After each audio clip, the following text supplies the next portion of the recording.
Alright, so control access to the org, इसमें हम लोग सीखने वाले हैं create, view and manage users, set password policies, limit the IP addresses from which users can log in, limit the times at which users can log in. The control access to organization may when you ensure that employees who meet certain criteria and log into Salesforce, you are practicing your data at the broadest level. You do this by managing authorized users, setting password policies, and limiting when and where users can log in. तो जैसा हम लोग पिछले classes में सीख चुके हैं कि कोई भी ऑर्गेनाइजेशन में एक्सेस को कैसे कंट्रोल करते हैं via very very medium using set password policies, और जितने भी यूजर्स हैं उनका ऑथराइजेशन को मैनेज करना, कैसे आईपीस के थ्रू लिमिट कर सकते हैं हम लोग, लोकेशन वाइज कैसे लिमिट कर सकते हैं हम लोग, तो उसी के बारे में हम लोग और थोड़ा सा डिटेल में यहाँ जानेंगे. So how to manage users? Every Salesforce user is identified by a username, password, and a single profile. Together with other settings, the profile determines what tasks user can perform, what data they see, and what they can do with the data. तो जैसा कि सबको पता है, अभी users जो भी हम लोग उसको आइडेंटिफाई करते हैं यूजर नेम और पासवर्ड से, और हर यूजर में एक प्रोफाइल एसोसिएटेड होता है जिसमें कि वो बेस एक्सेस होता है यूजिंग रोल्स एंड प्रोफाइल्स, उसका जो एक्सेस वो मैनेज होता है. सो इसी के थ्रू पता चलेगा कि कुछ जो यूज़र लॉगिन कर रहा है सेल्सफोर्स में उसको किस टाइप का एक्सेस मिला और कितना डेटा वो देख सकता है, कितना डेटा वो मैनेज कर सकता है. To view and manage the users in your orgs from setup, in the quick find box, enter users and then select users. The user list will show all users in your org. ये step follow करके आप लोग देख सकते हैं setup में जाके quick find box में यूजर्स में जब क्लिक करेंगे तो ये आपको लिस्ट ऑफ ऑल यूजर्स बता देगा जो करंटली आपके ऑर्ग में है. तो आप अपने प्लेग्राउंड में ये चेक कर सकते हैं, जिसमें अभी करंटली बहुत फ्यू यूजर्स होगा, जो कि ट्रेलहेड में खुद प्लेग्राउंड में जो खुद ऑटोमेटिक बना हुआ होता है वो, और जो आपने क्रिएट किया होगा जब आप लोग कोई भी ट्रेलहेड का मॉडल कर रहे होंगे तब ये आप वेरीफाई कर सकते हैं अपने प्लेग्राउंड में. देन क्रिएटिंग अ यूज़र, ये हम लोग ऑलरेडी कर चुके हैं पिछले यूनिट्स में, बट यहाँ पे जस्ट गो थ्रू करेंगे कैसे यूजर्स क्रिएट कर रहे हैं. So you can create users, even multiple users in just a few clicks. It's as simple as entering a username, alias, and email, and selecting a role, license, and profile. Many more options are available, of course, but that's all you need to get started. Salesforce auto-generates a password and notifies new users immediately. Users can change or add to their own personal information after they log in. क्योंकि आप लोग users already create किए, ये सारे steps से आप लोग already familiar हैं. जब यूजर बनाते हैं तो विद फ्यू इन्फॉर्मेशन जो आप फिल इन करते हैं, द मैंडेटरी वंस, आपका यूज़र बन जाता है और उसको ईमेल जाता है एक पासवर्ड रीसेट करने के लिए, तो ऑटोमेटिक पासवर्ड जो रीजनरेटेड होता है वो. ये स्टेप्स फॉलो करके आप लोग मल्टीपल यूजर्स भी बना सकते हैं. या आप लोग एक बार वेरीफाई कर लीजिएगा खुद से प्रैक्टिकली इसको प्लेग्राउंड में टेस्ट करके. यहाँ पे जैसा बता रहा है कि अप टू 10 यूजर्स आप मल्टीपल यूजर्स बना सकते हैं, 10 यूजर्स को एक साथ में, वो आप लोग एक बार टेस्ट कर लीजिएगा.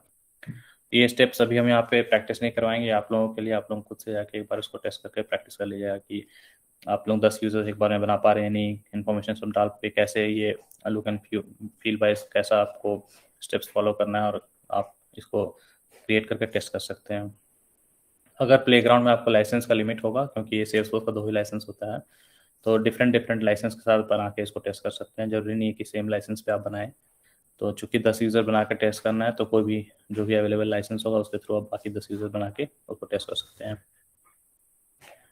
डीएक्टिवेटिंग अ यूज़र, तो जब भी कोई यूज़र बनता है कोई भी ऑर्ग में, चाहे वो सेल्सफोर्स हो या कहीं भी और, तो depending on the org structure और एम्प्लॉयज़ के बेसिकली कंपनी में रहने ना रहने से, या फिर शॉर्ट पीरियड के लिए कोई जा रहा है, तो इस सभी चीज़ों के लिए हम लोगों को डीएक्टिवेशन का ज़रूरत पड़ता होगा डिपेंडिंग ऑन द सिनेरियो. तो यहाँ पे बता रहा है कि कैसे यूज़र्स को आप डीएक्टिवेट करते हैं. The key thing here is that कि आप सेल्सफोर्स में यूज़र्स को डिलीट नहीं कर सकते हैं, डिलीट ऑप्शन नहीं होता है. यहाँ पे आप यूज़र को या तो फ्रीज कर सकते हैं या फिर यूज़र को आप डीएक्टिवेट कर सकते हैं. ठीक है, तो वो स्टेप्स आप फॉलो करके इसको टेस्ट कर सकते हैं कि कैसे डीएक्टिवेट करते हैं एक एक्टिव यूज़र को, और उसके बाद अगर कभी ज़रूरत पड़ा तो कैसे किसी यूज़र को फ्रीज कर सकते हैं, तो यूज़र का एक्सेस रिवोक हो जाएगा, वो फिर लॉगिन नहीं कर पाएगा सेल्सफोर्स में. तो इसके लिए भी आप गो थ्रू कर लीजिएगा कैसे डीएक्टिवेट करते हैं यूज़र्स को. तो ये चीज़ हमेशा याद रखिएगा कि सेल्सफोर्स में यूज़र डिलीट आप नहीं कर सकते हैं, ये बहुत की थिंग है आपके लिए समझने के लिए. नेक्स्ट हम लोग आते हैं पासवर्ड पॉलिसीज में. You can configure several settings to ensure that your users password are strong and secure. So password policies set password and login policies such as specifying an amount of time before all users password expire and the level of complexity required for passwords. तो password policy से आप बहुत कुछ maintain कर सकते हैं अपने users के लिए, मेकिंग श्योर कि पासवर्ड आपका स्ट्रांग है और आपका सिस्टम सिक्योर्ड है.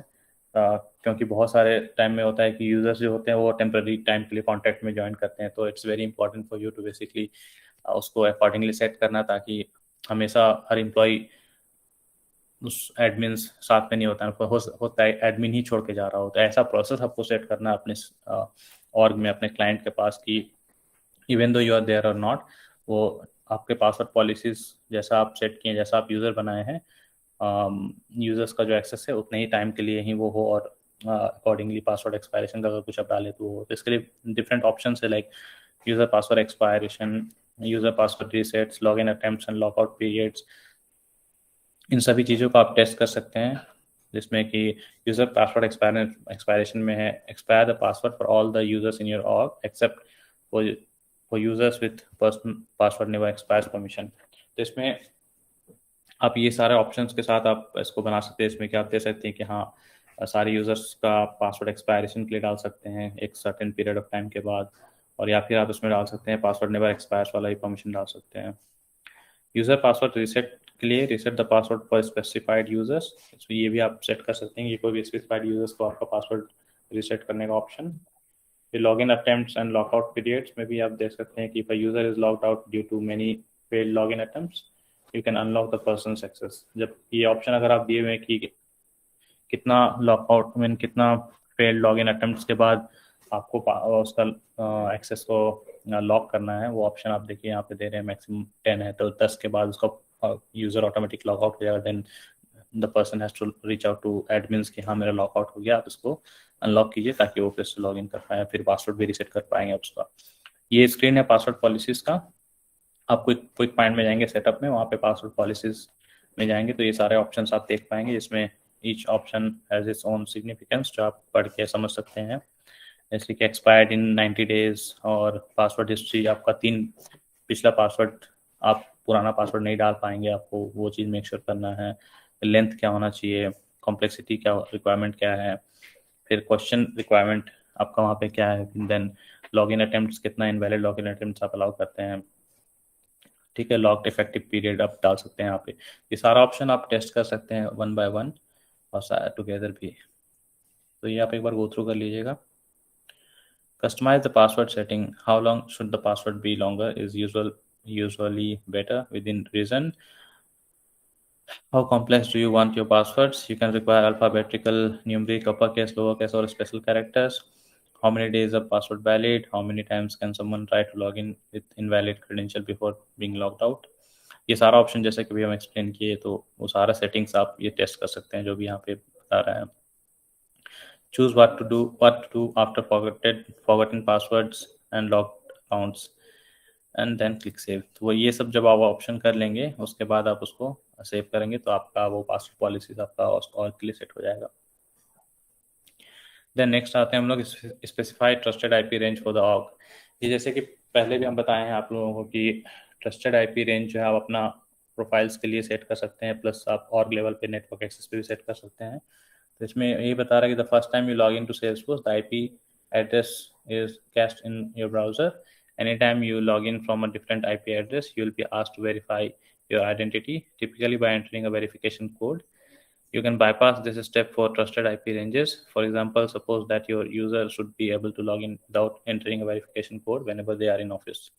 तो अगर IP रेंजेस आपने सेट कर रखा है तो उसमें आपका जैसा कि बता रहा है कि वेरिफिकेशन कोड आता है, और वो कोड आप डाल के फिर एक्सेस कर सकते हैं. लेकिन अगर आपने ट्रस्टेड आईपी रेंजेस दे रखा है तो फिर वो कोड आपको नहीं आएगा. It will basically let you log in without having to have the verification code.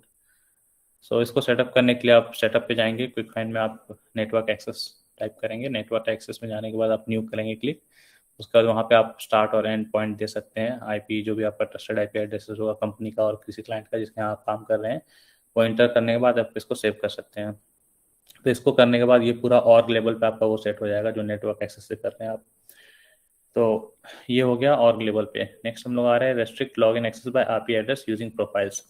Sometimes क्या होता है कि बहुत ही कोई क्रिटिकल प्रोजेक्ट है, उसमें जैसे मान लीजिए कोई बैंक का प्रोजेक्ट है, और बैंक का सबको पता है कि वो बहुत ही सिक्योर होना चाहिए और उसका एक्सेस बहुत ही लिमिटेड होना चाहिए।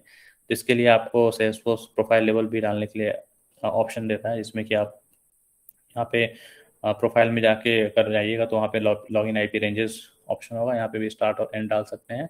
इससे क्या होगा कि वो प्रोफाइल जिस भी यूज़र को आप असाइन कर रहे हैं, उस यूज़र का जो लॉगिन है वो इसी रेंज के वो वेरीफाई करके उसको आपको अलाउ करेगा। So by default, Salesforce doesn't restrict locations for login access. If you do nothing, users can log in from any IP address.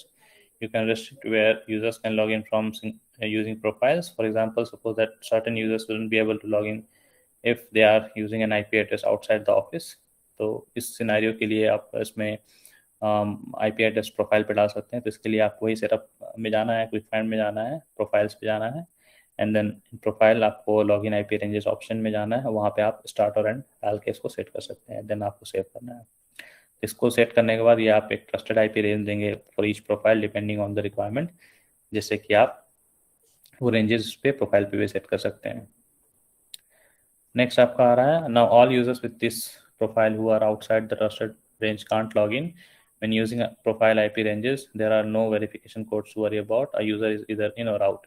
तो डिफरेंस बिटवीन जो ऑर्ग लेवल और प्रोफाइल लेवल पे ये है कि एडिशनल की नेटवर्क एक्सेस पे अगर आप सेट किए हैं आईपी, और अगर कोई outside that IP try to login कर रहा है तो वो वेरिफिकेशन कोड के थ्रू कर सकता है। लेकिन अगर प्रोफाइल पे अगर आप सेट किए आईपी रेंज, देन उसमें कोई वेरिफिकेशन का नहीं है।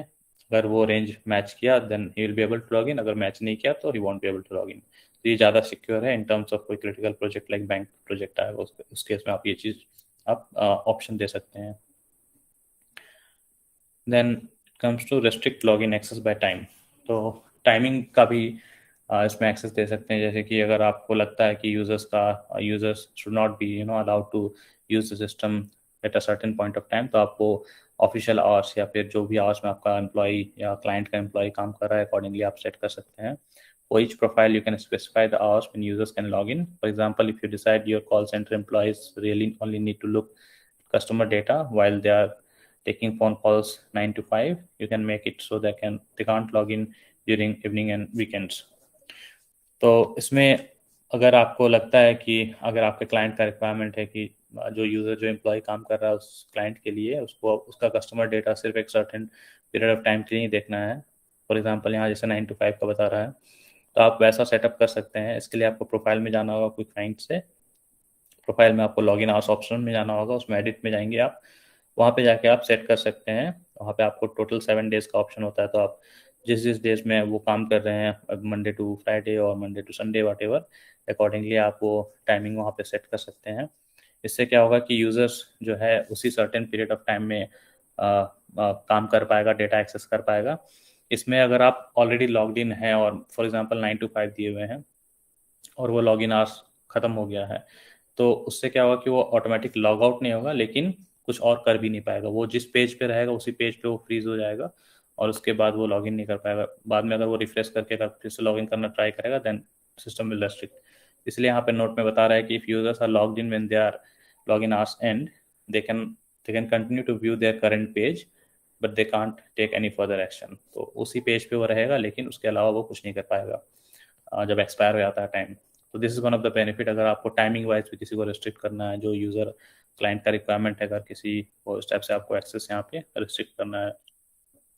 तो ओवरऑल बेसिकली इस यूनिट में हम लोग एक्सेस टू ऑर्ग में हम लोग यही सीखें कि create view manage user, set password policies, limit IP addresses and limit timings for a user.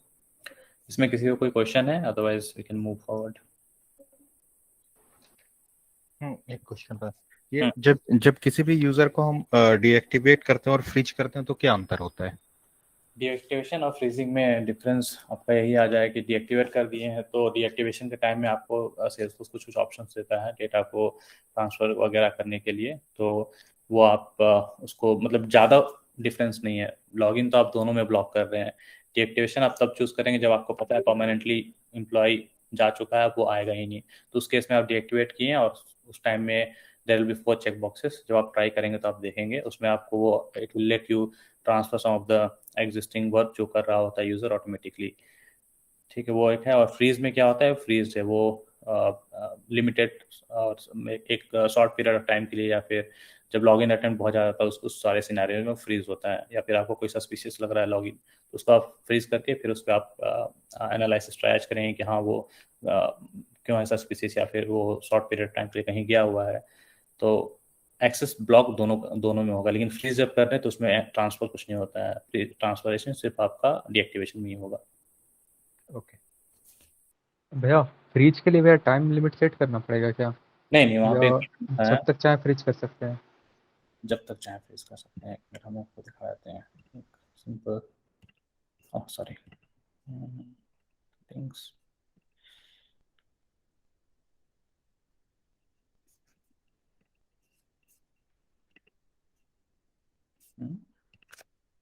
Wait and sorry.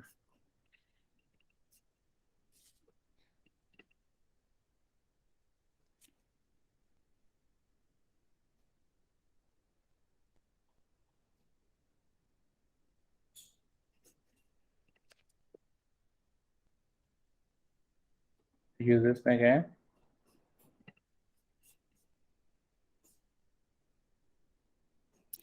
और फॉर एग्जांपल सही है, मेरा ही लॉगिन है। अगर इस पे हम लोग आते हैं तो यहाँ फ्रीज का बटन है, जब फ्रीज पे बटन पे हम क्लिक करेंगे तो ये फ्रीज हो जाएगा। ओके, अभी कुछ प्रॉब्लम आ रहा है बट बटन से ही फ्रीज होता है, इसमें कुछ और करने की जरूरत नहीं होता है। बटन क्लिक करेंगे उससे फ्रीज हो जाएगा वो अकाउंट। ठीक है, ऑलराइट। तो नेक्स्ट हम लोग आते हैं कंट्रोल एक्सेस टू ऑब्जेक्ट्स। अब चूंकि हम लोग ऑर्ग लेवल एक्सेस पढ़ लिए, पासवर्ड पॉलिसीज पढ़ लिए, ऑर्ग में कैसे यूजर्स को मैनेज करना है वो पढ़ लिए, तो नेक्स्ट हम लोग पढ़ने वाले हैं आज की ऑब्जेक्ट जो होता है सेल्सफोर्स का, उसमें क्या क्या एक्सेस होते हैं, क्या क्या सिक्योरिटी उसमें हम लोग डाल सकते हैं। तो द ऑब्जेक्टिव में आता है आपका view existing profiles and create new ones, modify access to objects using profiles, and view all assigned users in a profile, create new permission set, assign permission set to a single and multiple users. Okay, ये 25 minutes का है। ठीक है, देखते हैं जितना हम लोग कर पाते हैं नेक्स्ट क्लास से पहले।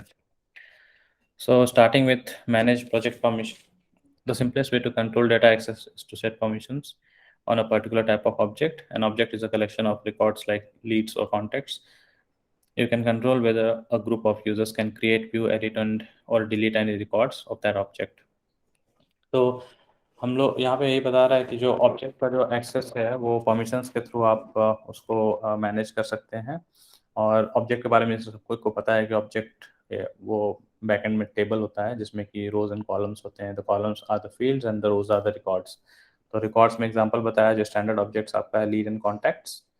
तो इसमें आप कंट्रोल कर सकते हैं कि ग्रुप ऑफ यूजर्स जो उसका क्रिएट का एक्सेस, व्यू का एक्सेस, एडिट का एक्सेस और डिलीट का एक्सेस, जो भी आप रिकॉर्ड में उस एक्सेस को मैनेज करना चाहें जिस टाइप से, depending on again the scenario and the requirement and the job description of that particular profile and users, accordingly आप उसका एक्सेस को मैनेज कर सकते हैं। तो ये इसमें ऑब्जेक्ट पे आप करेंगे। You can set object permission with profiles और permission sets. Each user is assigned one profile. Users can be assigned one or more permission sets. तो इसमें हम लोग आगे चल के, जैसे कि परमिशन सेट आप लोगों को बोले थे कि टर्म अभी ध्यान में रखना है, इसके बारे में आगे मॉड्यूल है जो हम लोग और भी आगे पढ़ेंगे कि हाँ डिटेल में क्या होता है। अभी बस ये ध्यान में रखना है कि जो प्रोफाइल्स और परमिशन सेट्स दो दो चीज़ होता है जिसके थ्रू हम ऑब्जेक्ट का परमिशन मैनेज कर सकते हैं। इसमें प्रोफाइल सबको पता है कि एक प्रोफाइल एक यूज़र में असाइन कर सकते हैं, लेकिन परमिशन सेट्स का ब्यूटी क्या है कि ये आप मल्टीपल बना सकते हैं और मल्टीपल परमिशन सेट्स एक यूज़र को असाइन कर सकते हैं। तो जैसा ये कल बता रहे थे कि परमिशन सेट्स एक्स्ट्रा एक्सेस के लिए होता है। आपको अगर एक्सेस और एक्स्ट्रा एक्सेस देना है डिपेंडिंग ऑन सिनेरियोस और कोई सुपर यूज़र है उसके लिए, तो हम लोग परमिशन सेट बनाते हैं कि बेस एक्सेस के ऊपर अगर आपको कुछ एक्स्ट्रा एक्सेस देना है तो उसके लिए आप परमिशन सेट बनाएंगे और अकॉर्डिंगली यूज़र को असाइन करेंगे। तो the main difference is profile, one user one profile, but permission sets one user multiple permission sets you can assign. A user's profile determines the object they can access and the things they can do with any object record. such as create, read, edit, or delete. Permission sets grant additional permissions and access settings to a user. तो recently जो बताया कि अभी profiles जो है आपका object का access बताता है और वो क्या कर सकता है उस ऑब्जेक्ट में, जैसे कि क्रिएट, रीड, एडिट और डिलीट। परमिशन सेट्स क्या करता है कि आपको कुछ एडिशनल परमिशन देना है, उसके लिए आप उसका सेटिंग कर सकते हैं। फॉर एग्जांपल, अगर आपको कोई बेस एक्सेस किसी यूज़र का है, अगर एचआर है, एचआर का वो बेस एक्सेस मिला हुआ है कि किसी ऑब्जेक्ट का सिर्फ वो that HR person can create and read, but अगर कोई स्पेशल एचआर आता है, हेड ऑफ द एचआर, उसको आप अलाउ करना चाहते हैं कि नहीं अब वो डिलीट भी करे और एडिट भी करने का ऑप्शन मिले, तो उसको एक्स्ट्रा एक्सेस के लिए आप एक परमिशन सेट बनाएंगे कि head of the HR permission set, and then for that particular object आप उसको क्रिएट व्यू के अलावा आप एडिट एंड डिलीट का भी ऑप्शन देंगे। तो इससे क्या होगा कि जितने भी एचआर होंगे हेड एचआर के अंदर में, उन सभी को क्रिएट और रीड का ऑप्शन होगा क्योंकि वो बेस प्रोफाइल पे है।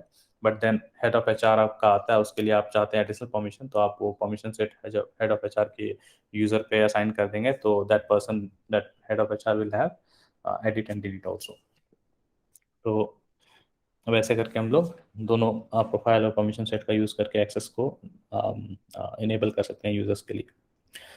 Use profiles to grant the minimum permissions and settings that all users of a particular type need, then use permission sets to grant more permission as needed. The combination of profiles and permission sets gives you a great deal of flexibility in specifying object level access.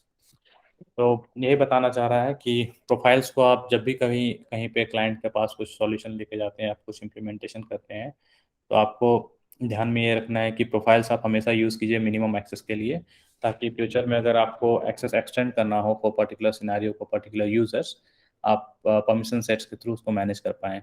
तो आपका profile में minimum access होगा, like the example I give just now, create and edit, read. बाद में अगर ज़्यादा access का ज़रूरत पड़ा तो परमिशन सेट्स के थ्रू आप उसको ज़्यादा एक्सेस देके आप उसको यूजर्स को असाइन कर सकते हैं। नेक्स्ट है object permission for the recruiting app. देखिए, रिक्रूटिंग ऐप के बारे में हम कल ही बताए थे कि अब यहाँ से आपको बिट्स एंड पीसेस में रिक्रूटिंग ऐप का एग्जांपल लेगा। इस पूरे मॉड्यूल में आपको हर जगह से उठाना और रिक्रूटिंग ऐप पे काम स्टार्ट कर देना है। तो आई होप कि आप लोग कर चुके होंगे, नहीं किए हैं तो स्टार्ट कर दीजिए। ये भी एक देखिए यहाँ पे एग्जांपल लिया है रिक्रूटिंग ऐप का। ऐप बनाने के लिए वीडियो देख लीजिएगा और ऐप बनाना स्टार्ट कर दीजिए और सबको नोट डाउन कर लीजिएगा, जो लास्ट दो फर्स्ट यूनिट में जो इन्फॉर्मेशन था और यहाँ पे थर्ड यूनिट में जो इन्फॉर्मेशन है अभी यहाँ जो भी पढ़ रहे हैं हम लोग। तो इस ऐप को आप डेवलप कीजिएगा तो आपका भी थोड़ा ज़्यादा क्लियर होगा प्रैक्टिकली। तो रिक्रूटिंग ऐप का एग्जांपल यहाँ पे ले रहा है। So as an example let's explore how you might configure object level access in the recruiting app. Note that since this is an example, you won't see this app in your org. The app has four main types of users: hiring manager, recruiters, interviewers, standard employees. What kind of access to objects does each type of user need? तो जैसा कि बता रहा है recruiting app एक example है जो कि ये पढ़ा रहा है मॉड्यूल्स में, तो आपके प्लेग्राउंड में ये पहले से नहीं होगा। और इस ऐप में मेनली 4 टाइप के यूज़र का बात हम लोग करेंगे। एक है हायरिंग मैनेजर, दूसरा है रिक्रूटर, तीसरा इंटरव्यूअर्स, चौथा स्टैंडर्ड एम्प्लॉयज़।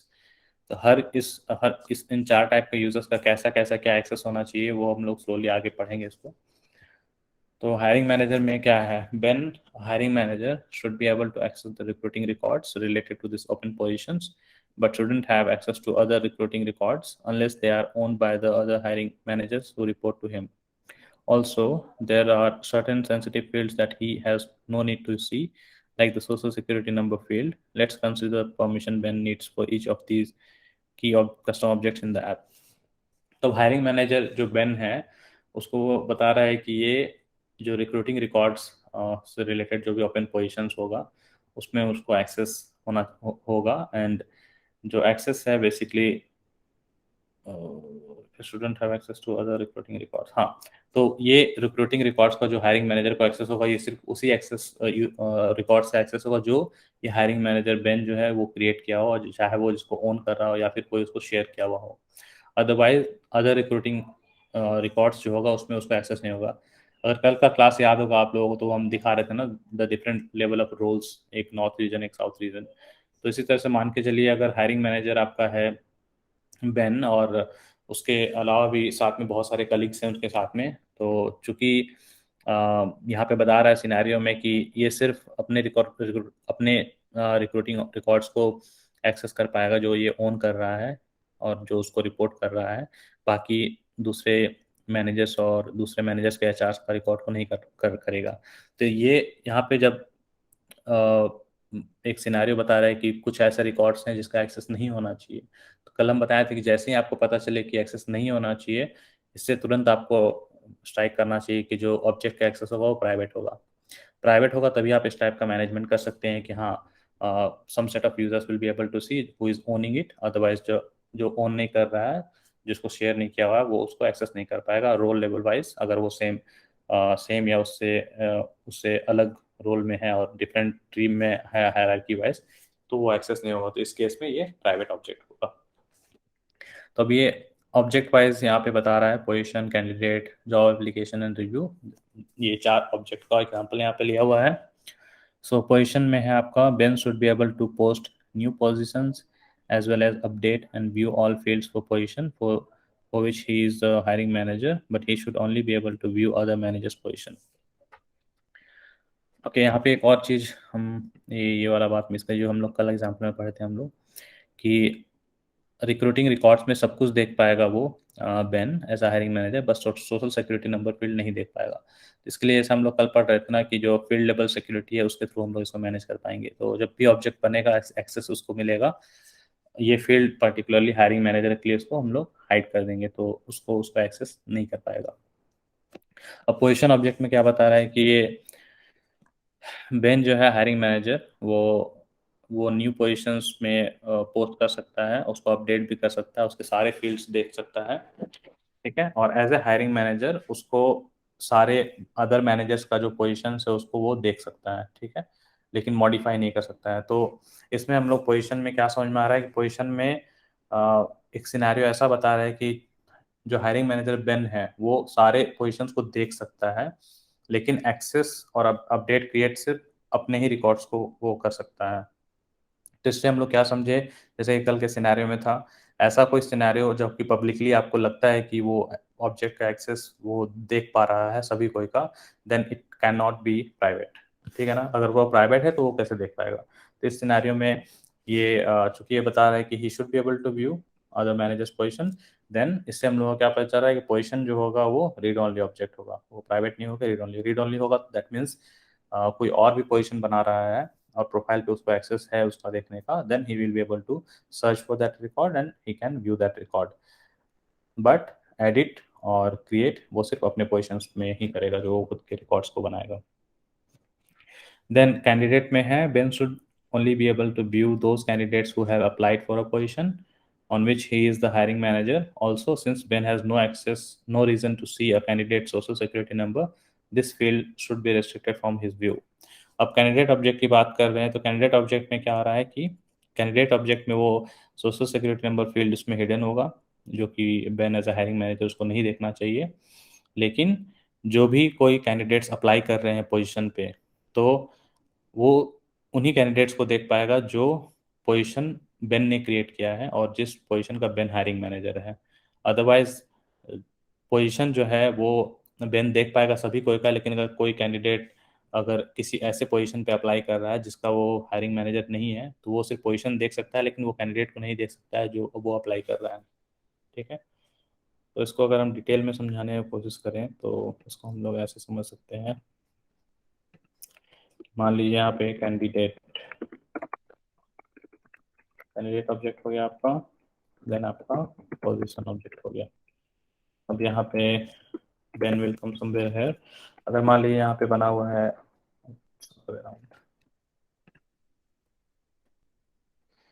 तो अगर पोजीशन यहाँ पे बनाए हम लोग, फॉर एग्जांपल IT एसोसिएट, और ये बेन ने बनाया है, और एक कोई XYZ पर्सन है वो उसने बनाया है सम फ्रंट डेस्क स्टाफ, ठीक है। तो यहाँ पे क्या हुआ, बेन जो है पोजीशन चूंकि रीड ओनली ऑब्जेक्ट है, बेन IT एसोसिएट तो खुद बनाया तो वो देख भी सकता है, मॉडिफाई भी कर सकता है, लेकिन XYZ जो है फ्रंट डेस्क स्टाफ के लिए पोजीशन बनाया है, तो बेन इसको देख पाएगा। अब जब कैंडिडेट अप्लाई करना स्टार्ट करता है रिकॉर्ड्स पे, तो some maybe Rahul has applied for IT associate, and Rakesh has applied for front desk. तो इस केस में क्या होगा कि और इनमें से इनका ये सोशल सिक्योरिटी नंबर हो गया, इनका सोशल नंबर हो गया। तो ये जो नंबर है ये तो फुल्ली दोनों अपने अपने रिकॉर्ड्स कैंडिडेट्स का नहीं देख सकता है, लेकिन अब जहाँ तक कैंडिडेट का विजिबिलिटी है, Rahul as a candidate applied for IT associate, तो बेन जो है सिर्फ राहुल का डिटेल देख पाएगा, और चूंकि राकेश फ्रंट डेस्क स्टाफ के लिए अप्लाई किया है तो Ben will not be able to see Rakesh information. Same wise XYZ सिर्फ राकेश का इन्फॉर्मेशन देख सकता है बट राहुल का नहीं देख पाएगा, लेकिन XYZ फ्रंट डेस्क देख पाएगा, IT एसोसिएट देख पाएगा। यही समझाने का कोशिश किया है इस वाले यूनिट में। देन जॉब एप्लीकेशन में हम लोग आते हैं। जॉब एप्लीकेशन में क्या है, Ben needs to be able to update the status of the job application to specify which candidate should be selected or rejected. However, he should not be able to change the candidate listed on the job application nor the position to which the candidate is applying. So we'll have to find a way of preventing Ben from updating the lookup fields on the job application. तो job application एक और object बनेगा जो कि समझ लीजिए एक तरह से वो जंक्शन ऑब्जेक्ट हम लोग बोलेंगे, जंक्शन ऑब्जेक्ट की तरह काम करेगा। तो इस जॉब एप्लीकेशन में दो फील्ड होगा, ठीक है। ये प्रेजेंटेशन से कंफ्यूज मत होइएगा। यहाँ पे सपोज दो दो फील्ड बना हुआ लुकअप, एक बना हुआ है पोजीशन, एक फील्ड बना हुआ है कैंडिडेट, ठीक है। थोड़ा सा और शिफ्ट करते हैं इधर, इसको इधर ले आते हैं। तो अगर यहाँ पे हम बात करें तो पोजीशन है आपका IT एसोसिएट और कैंडिडेट है राहुल। तो जॉब एप्लीकेशन ऑब्जेक्ट जो है as per the unit, जो Ben है, he needs to be able to update the status of the job application to specify which candidate should be selected or rejected. That means यहाँ एक और field होगा status। ये ऐसे ही आपको अपना सिनेरियो यहाँ पर पढ़ के जो एक्चुअली रिक्रूटमेंट ऐप जो डेवलप करने वाले हैं इस टाइप से आपको भी करना है। जैसे कि आप जॉब एप्लीकेशन फील्ड ऑब्जेक्ट बनाया तो देखिए अब 3 फील्ड आपको मिल गया, ये 3 फील्ड आपको बनाना है। Status can be a pick list. तो इसमें जो है वो बता रहा है कि बेन जो है, जो hiring manager, he should be able to update the status. तो स्टेटस का उसको एडिट का ऑप्शन होना चाहिए, क्योंकि वो अपडेट कर पाएगा वेदर ही इज सेलेक्टेड और रिजेक्टेड, ठीक है। लेकिन यहाँ पे बता रहा है कि however he should not be able to change the candidate listed on the job application nor the position to which the candidate is applying. So we'll have to find a way to preventing Ben from updating these things. तो जैसे कि candidate apply किया है इस IT associate के लिए, position यहाँ IT associate क्या है, हम लोगों को ऐसा एक्सेस देना होगा कि जो बेन है इन दोनों फील्ड को टच ना कर पाए, वो मॉडिफाई ना कर पाए। जब वो मॉडिफाई कर रहा हो तो वो सिर्फ स्टेटस को मॉडिफाई करे, he can either give selected और रिजेक्टेड। तो इसमें हम लोग क्या करेंगे, जो फील्ड लेवल सिक्योरिटी जो हम लोग सीखे हैं उसमें हम लोग पोजीशन और कैंडिडेट लुकअप जो बनेगा वो हम लोग पुट करेंगे रीड ऑनली, स्टेटस को हम लोग डालेंगे रीड राइट बोथ, ठीक है। तो इससे क्या होगा कि जब वो जॉब एप्लीकेशन जब बनेगा तो बेन आएगा यहाँ पे देखेगा रीड ऑनली है दोनों, बट स्टेटस रीडेबल होगा, उसमें वो अपना ऑप्शन दे सकता है according to the interview. Next आता है review. To make a decision about the candidate who are applying, Ben needs to see the reviews posted by the interviewers as well as make comments on them if he thinks the interviewer was being too biased in his or her interview. Likewise, Ben needs to be able to create reviews so that he can remember his own impression of the candidate he interviews. तब यहाँ पे एक और object आएगा,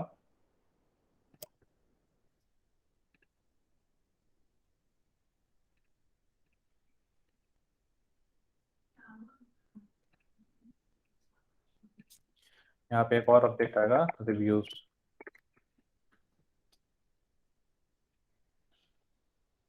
okay, सो reviews में क्या हो रहा है, बता रहा है कि टू मेक अ डिसीजन, जो कैंडिडेट है जो अप्लाई किया हुआ है किसी पोजीशन के लिए, तो बेन को पता चलना चाहिए कि जो भी इंटरव्यूअर है जो इंटरव्यू ले रहा है वो इंटरव्यू उसमें क्या क्या कमेंट्स पोस्ट कर रहा है रिगार्डिंग दैट कैंडिडेट कि हाँ हमने इंटरव्यू लिया है। तो अगर उसको लगता है कि कोई इंटरव्यूअर जो है वो बहुत ज़्यादा फेवर में जा रहा है या फिर बहुत ज़्यादा अगेंस्ट में जा रहा है, वो सम पर्सनल रीज़न और पता नहीं किसी और रीज़न की वजह से अगर उसको पता चलता है बेन को, तो बेन के पास भी ऐसा एक्सेस होना चाहिए कि वो उन रिव्यूज़ को पढ़ के उसके अकॉर्डिंगली वो खुद से भी अपना रिव्यू दे सके, ठीक है। तो इसकी वजह इसीलिए बता रहा है कि जो रिव्यूज़ है जो इंटरव्यूज़ के थ्रू जो पोस्ट किया हुआ होगा रिव्यू सब, तो वो मेक कमेंट, उसमें भी वो कमेंट डाल सके जो इंटरव्यूअर डाला हुआ है, या फिर वो अपना भी कोई कमेंट डालना है तो वो अपना भी कमेंट डाल सके। यहाँ पे जैसे मान लीजिए कोई इंटरव्यूअर है, someone like may be if Sapan is interviewing someone, और उसने अपना रिव्यू दिया है यहाँ पे, तो यहाँ पे कुछ कमेंट होगा। इसमें कमेंट में कुछ भी कमेंट अगर हम लोग डाले हुए हैं रिव्यूज में, तो ये कमेंट एक इंटरव्यूअर का कमेंट होगा, for example commented by me. Then जब बेन इसको रिव्यू कर रहा है तो इस कमेंट के ऊपर में भी अगर उसको कुछ रिप्लाई करना है तो उसको एक्सेस होना चाहिए कि हाँ वो उस पर रिप्लाई कर सके कि हाँ आपने कुछ गलत रिव्यू दिया था या फिर आपने कुछ ज़्यादा ही अच्छा रिव्यू दिया है। एंड देन आफ्टर, क्योंकि एचआर एज एचआर वो भी कैंडिडेट से बात करेगा, तो अगर उसको लगता है कि नहीं उसका भी कुछ अपना फीडबैक होना चाहिए, तो then will also be able to give his own feedback कि हाँ हमने जब हम इंटरव्यू किए थे उसका मेरा ये फीडबैक है। तो इस तरह से हम लोग रिव्यूज़ को मैनेज करेंगे, और रिव्यूज़ में बेन को ऐसा अकॉर्डिंगली हम लोग एक्सेस प्रोवाइड करेंगे कि वो दूसरे का कमेंट पढ़ सके जो इंटरव्यू दे रहा है, दूसरे कमेंट पे रिप्लाई कर सके, एंड देन वो अपना भी अपना रिव्यू बना सके उस यूज़र्स के लिए। ठीक है, तो यहाँ पे हम लोग हायरिंग मैनेजर का रोल समझे क्या होगा, और हायरिंग मैनेजर को ईच ऑब्जेक्ट पे क्या क्या एक्सेस कैसे प्रोवाइड करना है वो हम लोग यहाँ पे सीखे अभी। चलो ऑलरेडी हम डिलेड हैं। अभी तक में किसी को कोई क्वेश्चन है? अदरवाइज हम लोग कल कंटिन्यू करेंगे यहाँ से।